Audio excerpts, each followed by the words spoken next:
Oh, hello dear viewer, and welcome back to the English broadcast of the LPL. We're coming back for some more League of Legends, and in fact, we're coming in for a bit of a hot drop. Now, it's not a pachinki hot drop, it's a little bit like a Malta Power maybe, you know, it's a little bit softer. My name's Richard Pauls Cam, this is Barenta Raz Mohammed. How are you, Barenta Raz Mohammed? This is the safest hot drop you can actually have. It's I don't need a parachute, and I don't need to jump off this ledge. You just get to see the game right behind you, and hopefully you guys have a better experience than I would have. It's okay, and we're going to bring up the champion select just below you, and I'm going to give you a good 5 seconds to screenshot it before we actually jump off that ledge and get into game res. Yeah, the most notable one is, of course, the Ari coming in hot for SNG Gaming. As you can see, they already have a lead right on that pot. The one that you technically see quite frequently from Mole is the Vel'Koz. Yeah. So Vel'Koz counter-picking towards the Rise, so the team fight's going to be really crucial to see if they get the range, and if Vel'Koz can really fire off using his ultimate. So right in. And there we go. So yeah, I mean, typically I see a lot of Vel'Koz into more mid-rangey matchups. You think of a lot of Azias, but we're going to see it here in today against the Rise.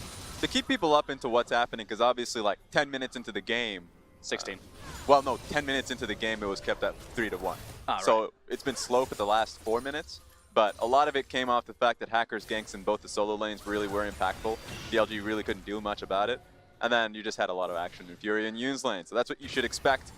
Triple cleanse coming out of BLG to stop that from both the Rise snare, Camille stun, and the bottom lane, the Shen taunt, and RE. So there's so much just being thrown at BLG. That being said, I guess they have an equal amount of abilities to throw right back at them. Yeah, they definitely do. I do like the bottom lane though, Ari and Shen, because you got charms and taunts, and you know, we had this conversation before. I'm not exactly sure what Shen yells at someone to taunt them on the way past it. You know, he dashes through. But at the same time, you've also got Ari, who very, very different, but achieves a very similar effect. I don't know what Ari necessarily is to charm someone. I mean, naturally, Ari is a very voluptuous champion, so it makes a lot of sense. But she's got to do more than that, I assume, when she activates her E. I can charm you quite a few times. Every time I wake up in the morning and just look at you, and you're looking good today. Oh, yeah, thank you. And it only lasts 3 seconds, because immediately I'd be like, lying. That's true, yeah, and that's what happened just now. Yeah. I was just saying, and then it's over. Yeah. Imagine if Ari's charm was 3 seconds, that'd be disgusting. Well, either way, again, we're going to have just both teams doing a lot of warding right now on the bottom side of the map. You can see a bit of offensive wards coming out of Suning there, just placing into the shallow parts of BLG's jungle. Even though BLG has been the one on the back foot recently in the game, their lanes, both mid and bottom lane, have actually been the one that's been shoving out. Bottom lane tower being taken by BLG means that they were very active in getting that down. Now, putting a lot of vision still on the bot side of the map, but making it so they can actually try to either get the dragon that's coming up in 30 seconds or be able to cut in between raptors so they can try to at least threaten for a mid lane dive. Angel's keeping fairly strong there, and he has a teleport as well if anything were to go awry, if he were to get chunked down, so he can still protect the tower. So there's a lot of protective measures there for SNG Gaming, but BLG should at the very least get their 3rd dragon of the game. Yeah, that is the goal right here. Amazing J is going to be waylaid by Xiao Ao, who missed the briefcase, but he doesn't ever miss a conference call. He's always on time. 100%. Have you seen how thick that phone is? It may not vibrate, but he will hear it. That's true. It's got to be a Nokia, 100%. I mean, at the same, he doesn't throw the phone, he throws the briefcase. But if you think about it, if that thing's a Nokia, 100% you should throw that one. What the hell is a Nokia? You mean a Nokia? Yeah, exactly. Well, we're going to go for an engage right here, and here comes the laser, down onto 2, obliterated, disintegrated, and BLG looking for more right now. Amazing J pushing forwards, but dipping and diving in the backlines is Fury. Not going to be enough to take down Road, but Amazing J blocking up the path. Pushing back in the team fight, so well done in Fury and the back end of it, but it really started off with BLG. Great from Road. Getting the full ulti, W, charming them up. They did not have eyes on Athena, so getting a massive blast off with his ultimate. So great engage to get the team fight victory for BLG. Yeah, that was a sick laser right there. I mean, nice. that's the Vel'Koz dream, you know, because we see a lot of Vel'Kozes. I've seen a lot of Vel'Kozes in my time, but rarely do you get the perfect setup, because usually you don't land your full combo. You're just like, I didn't manage to research them. Laser! And then you get nothing done. And it's all in the setup here, because they forced SNG Gaming to really respect the dragon takes, making it, forcing them to walk in, challenge for the 3rd dragon, which is a great setup for Vel'Koz. He's sitting in the bush, lying in wait. So the only real way to get a Vel'Koz working is if he can pull the enemies towards him, either towards the dragon or later on as the game goes on, the Baron buff. Yep. It's always nice when you have your own charmer in the form of Rakan. There we go. Would you call Rakan voluptuous? Depends. Actually, it's so hard with the, you know. I'm just going to assume he has a big booty. Ah, yes, that's true. He never really turned around, so I won't be able to say, oh, well, we're going to have to turn around from that play, because that was 50% of his HP. Bummer. Jinja on top lane. Man, I had flashbacks of watching Mystic. If it just, in my mind's eye, it's just like Mystic playing Xayah, pushing way too far up in the side lane. Happens and a that's lot. just like burned into my retinas. Happens a lot. In fact, remember last year with Mystic, on the topic of it, is that they would be able to protect them so frequently. If they need to get to the late game portion of it, he's going to be shoving off in maybe 2 ways more than he should. WE will extend out as a team, so if he ever gets caught out, they'll be there to actually give him a helping hand. Here comes the Shen ultimate. Stan United in the bottom lane. This is the wrong time to be underneath this tower, Amazing J. It's going to take a while to knock him down, but eventually Mundo and Shen beat him down. It's been a rough game for Amazing J. Like, before you guys even got an eye to see it, he got pushed out of the top lane just solo versus Xiao, because obviously the first gank that came his way didn't help him out too much. But when Xiao has an advantage on the Mundo, he's willing to pressure it up. Speaking of pressure, looks like BLG is going to respond on the top side. Oh, indeed, yeah. Jinja was already pushing up there. He's also got his old mate Road with him. But mid lane, response from Suning is also going to be good. It should be a mid lane tower here in trade. And of course, a mid lane versus the top lane. I will take that any day of the week as a trade. And Xiao's even battering down the bottom lane. Let's take a look at that. I mean, 100% that is a plus from Suning. Because even losing the top lane is not a problem. Take a look at Rise, just clearing out the entire wave. And they can easily segue themselves into a 1-3-1. I mean, 1-3, you would initially built this composition for a 1-4, and Mundo can join your team. Yeah. Or maybe the Rise can join your team. But with how well Xiao is doing in the matchup, just put him up in his own lane. You can constantly look to dive. Shen is, once he has his ultimate, can try for that play again and again. So for Suning Gaming, they technically do not have a wrong answer in this game as long as they play it truly. They can play for the 1-3-1 or just try and team fight. You definitely can't sleep on Xiao. I remember last split, you know, and his coach was saying he's top 3, and people were like, oh, I don't know about that. That was but now I think, thing. Yeah, oh, that was actually 2017, yeah. And since then, Xiao has grown so much. Don't know about that teleport, to be honest. Amazing J always really known not as a laning top laner. I mean, Amazing J brings so many things to a team. He brings like the fact that he's just a 6-team fighter, and just kind of an X factor as well, like in team fights, that he just somehow managed to bring to a team, but it's never been laning phase. Oftentimes picks poor matchups. So if you look at the straight laning phase statistics, as all of it has been poor from Amazing J. Speaking of that, well, it's gonna just be a straight off pick here, and Jin Zhao gonna be picking that one up onto Hacker. that's crucial. Jungle down, your BLG, you start out Baron immediately. It's on Suning Gaming now to force a fight, get him off of this. Yeah, real unfortunate, it just happened to be the jungler. That was a bit of a scout right there coming in from Suning. That's 3 people that need, okay, here comes dodging Xiao. out the plasma fission. In comes Fury. That's going to be a lot of damage coming out of that Orb of Deception, but they're pushing back now. BLG, Xiao out under attack, and they're looking for that burst damage, but Mundo is out of there. Again, Fury in the back, dipping and diving. Xiao pushing forwards once again. It's tanky Mundo. No one can damage him right now. BLG pushed off of the Baron. That's just an unlucky composition to go up against if you're BLG and you're trying to nail them down. Ari being able to just jump in and out. You try and go on towards Rise, and obviously he has the lockdown of his room prison. And then Xiao has just been having a phenomenal game, so he's just tanky. He has no excuse. You can hit him, sure, yeah, but you're not going to be doing that much damage to him. So BLG had a great pick on towards Hacker, just can't execute on the fight or burn on Baron. I mean, that's the biggest thing with Mundo when he gets ahead, because the greatest counterplay to Mundo is trying to burst him down at the start of the fight. And that feels like counterintuitive, but essentially he wounds himself. So it's a 6 versus 1, and you want to try and finish off the rest of the health bar. But when you're ahead as Mundo, harder to burst him, A. B, if he's also got his flash up, then he can flash away as he's taking critical damage. Or C, if he's got the stopwatch, which he still has, you're not going to get the burst off. So essentially, Suning are safe for the next 5 minutes or whenever his flash comes up, so they're just good. And right here's now. the problem. I mean, 2 champions that I despise in the game. I remember, I'd say last split, I was just saying Aatrox and Mundo. Yep. You don't have to deal with Aatrox anymore. I understand that he's probably more ridiculous now, but he's going to be on the bench for quite often. He's just going to be banned repeatedly. But with Mundo, it's if you have a lead on Mundo, you really have to, let's say, his team has to be super far behind for you to be comfortable team fighting into him. He has 3 items for himself. One of them is a Warmog. So he can take so much damage. He forces BLG to have to play the game a lot longer.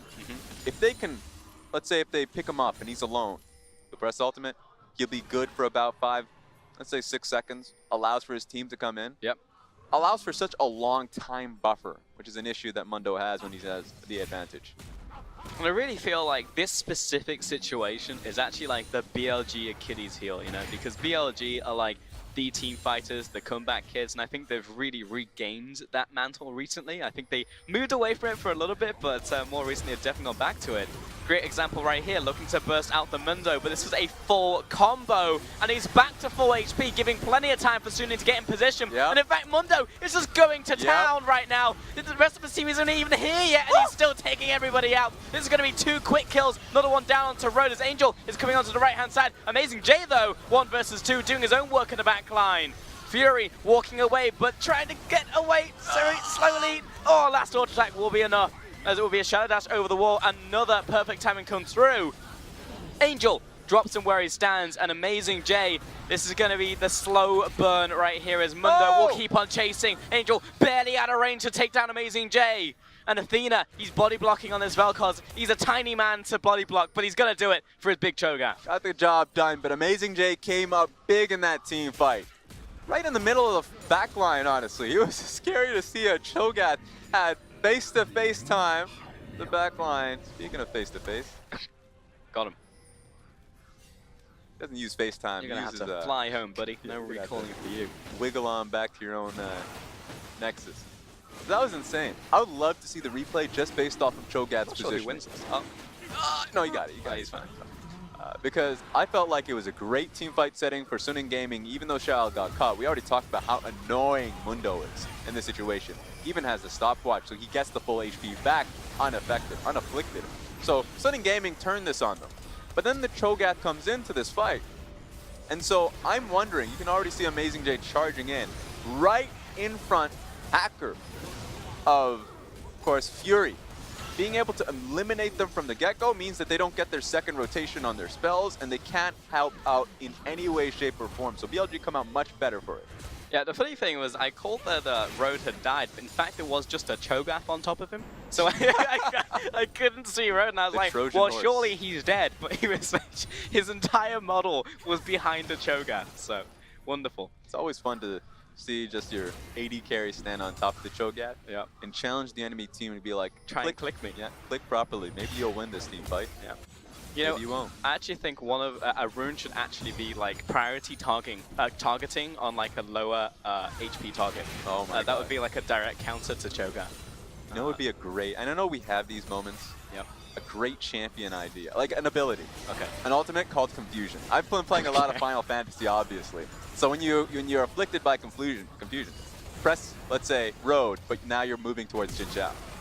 And then maybe Road wouldn't have just gotten that perfect Oh ultimate my onto God. Mundo once again. This is the burst that they needed to take down the tank on the front line. And now BLG can go back towards the Baron. Oh, Hacker, he's actually looking a bit confused right now. He'll jump away. I'm surprised BLG's running from this. They can just go straight back towards the Baron, knowing that they actually have such a lead, such an advantage in the team fight, knowing that Xiao is no longer there. This is taking a long time. I understood that they wanted to go back mid so they get the mid lane priority, but be okay with trading. If Suning Gaming try to trade mid lane tower for this Baron, be fine with that. Road, he's playing bodyguard right now. But Yoon's pushing up, he's just trying to get in range, allow access for Hacker to jump in if they comes down to a smite scenario. But again, there's a Cho'Gath here. Taking J down to half. Mianhua is not actually the one tanking this Baron. Down to 20%, and he goes Yoon. And Hacker tries to put the down towards the Baron. Now he's actually trying to focus it out. Complete disaster in the execution there from Suning. It's going to be Baron down to BLG. Here comes Xiao, though. He's back from the dead. He's ready for more, but he's about to be rooted. BLG trying to return the damage, but they don't have the burst right here, so Mundo will continue to push into them. Looking for the kill onto Amazing J. Xiao will not stop. He is relentless right now as he gets that kill. Jin Zhao's damage is starting to mount up, and Cho'Gath, he's a little Cho'Gath now. He gets put down. At least Athena and Jin Zhao can go back to base with the Baron on top of their heads, but that was really sketchy. The fact that Amazing J actually got stunned out for so long, CC chained when he was trying to get the ultimate on the Baron buff itself. I want to see how low it was in HP, because that could have very easily been stolen by Sin Gaming. About 1,000 HP. Let's take a look at this, because we were riding that line. They had to burn it now because teleport was in the right. 144 HP before it was taken. That was up for the pickings for anybody that wanted to get the last hit. With the Cho'Gath team, the Smite as well, that's upsetting to see how close it got. But BLG got the job done, and sure, they lost the fight immediately afterwards because Xiao came in. 2 members still have Baron on top of their head, so BLG now can come back onto the map and can try and pressure for a mid lane tower. Yeah, it was unfortunate because I understood what Hacker was looking for there. He was trying to get the Precision Protocol true damage into his Smite, which is actually a pretty good amount of burst. But he dropped it to 1,000 HP and was like, well, I can't Smite. And then all the burst damage came in incrementally from BLG, and then it was just a 50-50. That's when you're trying to search too much for protection. I mean, perfection. Because in this situation, you don't have to do that because Cho'Gath is all you really need. The Cho'Gath ultimate, the Smite, is all you got. But if you're trying to line every damage up at the same time, you're overdoing it. You're trying to overkill at that point. So, in the end, it's the victors who really write the story. It's how they write history, and BLG are the ones with the Baron. They're about to knock down the tower in the mid lane. It could be a flank here. Hacker's very squishy. He might go for this, but he doesn't have a long time to play. Unless if he's just taking out the minion wave. It might be the minions, but I mean, the minion wave is still pretty big right here. Here we Fury's go. doing what he can to zone him away. Jinjiao's going to take a lot of damage from this, and the Xiao Ao is so tanky right now. Goggles has been popped. Laser comes through onto you, and he's going to drop. It's a 1-for-1 trade. The Xiao Ao is just unstoppable. No one can kill this Mundo, and he's grinding them down, opening up Fury to deal all the damage he wants. Oh! They walked into the Orb of Deception. They get dropped right here. Now a 2 versus 2. Jinjiao comes up big, takes out 1. 2 versus 1 as Angel looking for the round warp. It's just a bait though, just a substitute as Jinjiao is chasing him out on the Xayah. Thumbs up, triple kill. Just got off the ace, so it probably wasn't even intentional. You know, gets the thumbs up because it's automated for the ace, but well done for both Athena and Jinjiao right behind their tanks. Cho'Gath did a lot of value behind him. That was incredible to see from BLG, where honestly, Suning Gaming had real reason to take that fight. That was looking very good based off the charm alone. Because of the flank, Hacker was just waiting for this. Jinjiao, almost 100 to 0. That was 80% of Jinjiao HP, and he was just life-stealing it up. So that took a long time. But thankfully, the Vel'Koz ultimate really bought the time that he needed. Already at 100 HP, and no one's even touching him. So the fight turned against Suning Gaming right quick. It really did, but right here, the flash into the orb right there, no. the return picks up 2 kills off the true damage. And right there, I was like, oh, actually, maybe. But then the crit came through from Jinjiao, and obviously that was just the end of that. Remember the back end of that's true damage, so no tank should walk up to that thing. I could take it. Yeah, I could take a bullet. No, you can't. No, literally no one can take that true damage bullet. That's a silver bullet right there. Yeah, Doesn't Al matter Pacino what couldn't creature take it, you are. can. No, 100% dead. But regardless, BLG were the victors of that fight. They could have walked away with 4 people still alive in that fight, I might add, if they didn't flash into that.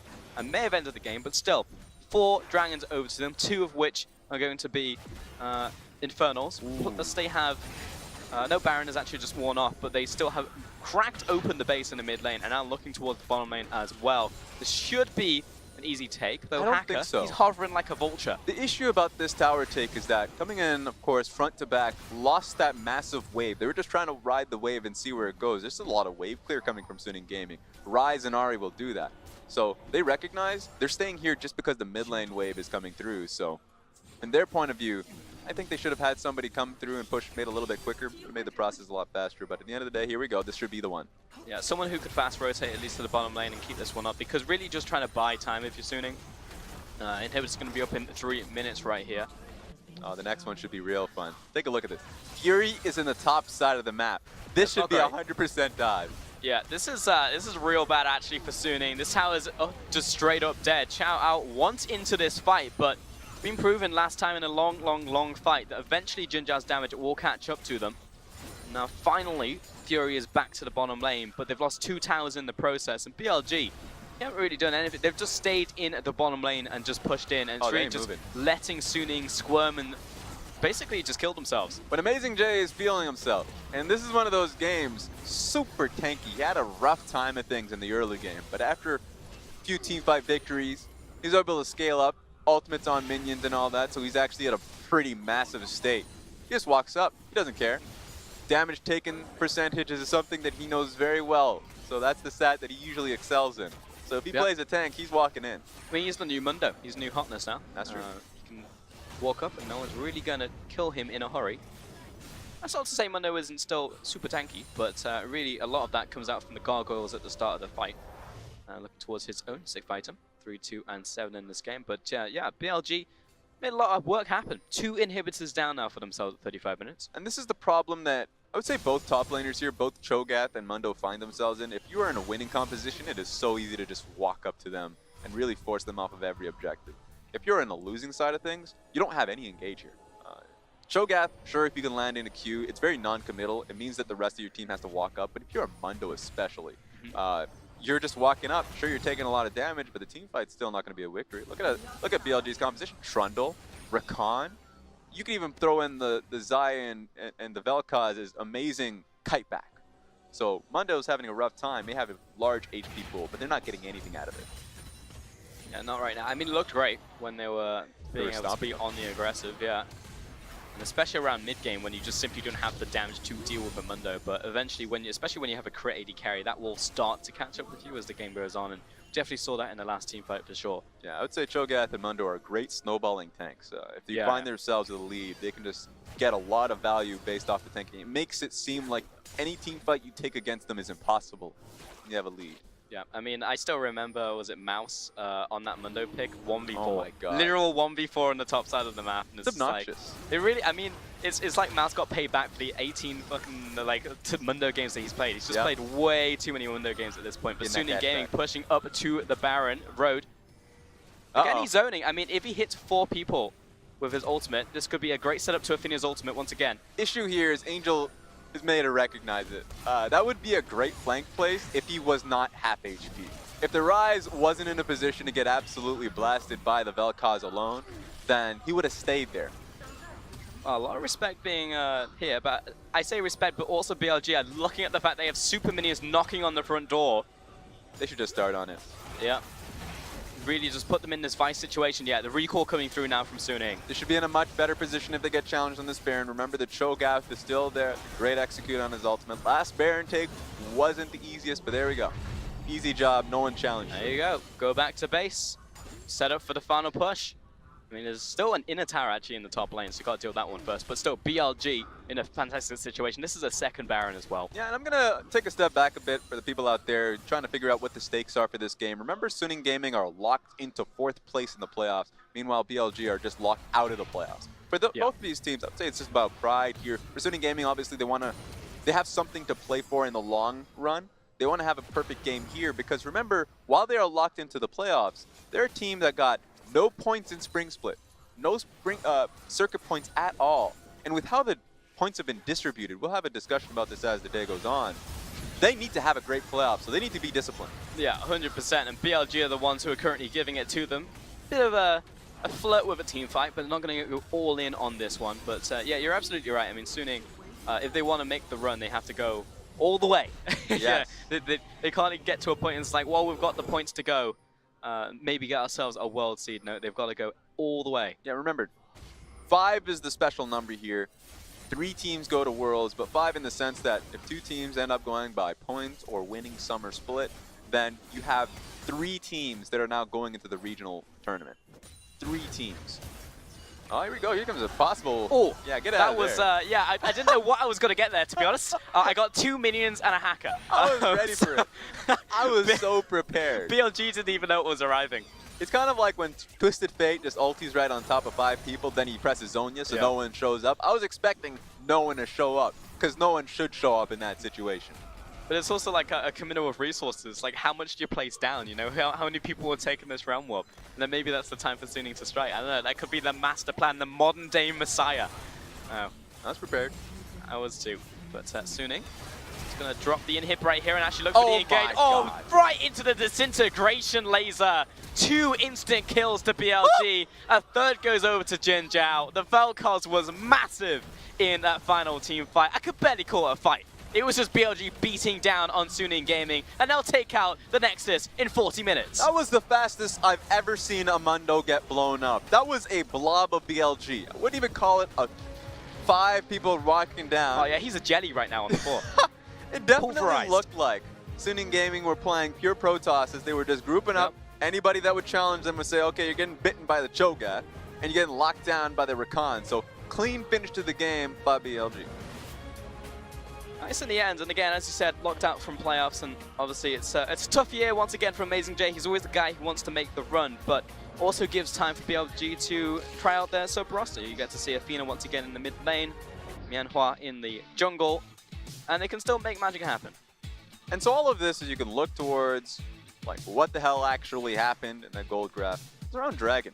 Suning Gaming had a pretty good time of things, early kills, but remember BLG's both mid lane and bottom lane were still shoving really early on in the game. And so around Dragon fights, because they need to start contesting BLG's Dragon, even though BLG didn't have the lead at that point, the Vel'Koz was able to do it.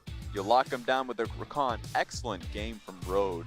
Then you blast them with the Vel'Koz. So I think if you're going to take away one pick going into game 2, it has to be the Rakan. Oh yeah, I mean, generally when you look at the setups and combos like this, you're looking at the person who is setting up the other person, right? Like Vel'Koz is not really an issue if you can just walk out of the way of his, his tectonic disruption, because that's the thing with Vel'Koz. So often you see him without proper setup, and it's like, well, this sucks, like he just dies by himself in the back line. But really, Rakan was landing multi-man quicknesses every single time that one was up. Yes, and I think that BLG had a really smart game to really force them towards the Dragon, so it became that Vel'Koz is a major priority. But remember, Vel'Koz was getting bullied out really early on in the game because of the ganks from Camille. So the strategy was there.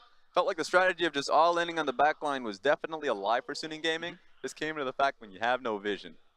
That things go haywire, and I felt like that was definitely the case in that one. That definitely was. Let's take a look at another one of those team fights. In fact, we have the mid lane team fight here lined up for you, and there definitely was. There definitely was. I love this one. This is the one. This should have been the immediate win from Suning Gaming, but I would take a look at the timing of when Hacker actually went in, because that gave a lot of time for Jin Zhao to really heal up. Because Fury comes in, gets the charm off. The team didn't even expect how much HP Jin Zhao would lose on that one. Had Hacker gone in immediately, had the Shen ultimate had really followed in immediately as it happened, then perfect, you'd clear the AD carry. You can have a run to back a little bit more honestly, but Jin Zhao is still able to output a lot of DPS as the fight progresses. Yeah, we didn't get to see how much damage he dealt at the end of that fight, but you can bet it was a hell of a lot.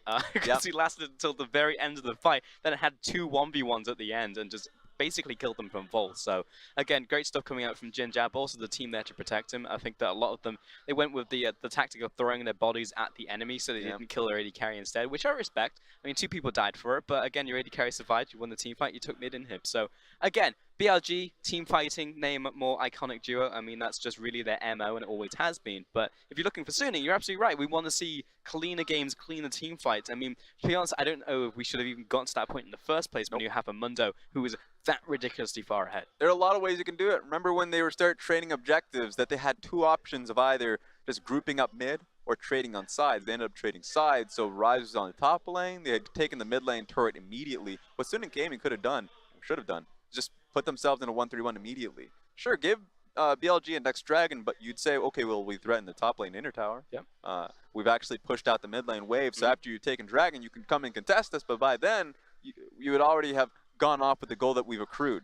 These weren't incredibly strong Dragons, and sure, you stacked up that much that the next Elder Dragon would have been beneficial, but you would have just called them out and saying that by that time, we'd have so much gold in our pockets by the time the Elder Dragon actually becomes a thing, you would have the setup for it. Yeah, 100%. But again, I mean, BLG just managed to beat them to the punch every single time, right? I mean, it was an issue around the mid game where it's just like, well, we can't kill the Mundo, so that's kind of an issue. But then once you got past that point, and then you essentially had your own Mundo, his name was Cho'Gath, then it was okay because then you were ahead and you couldn't kill the Cho'Gath. So we are going to announce our MVP, and that's going to be Road. There we go. Congratulations to Road.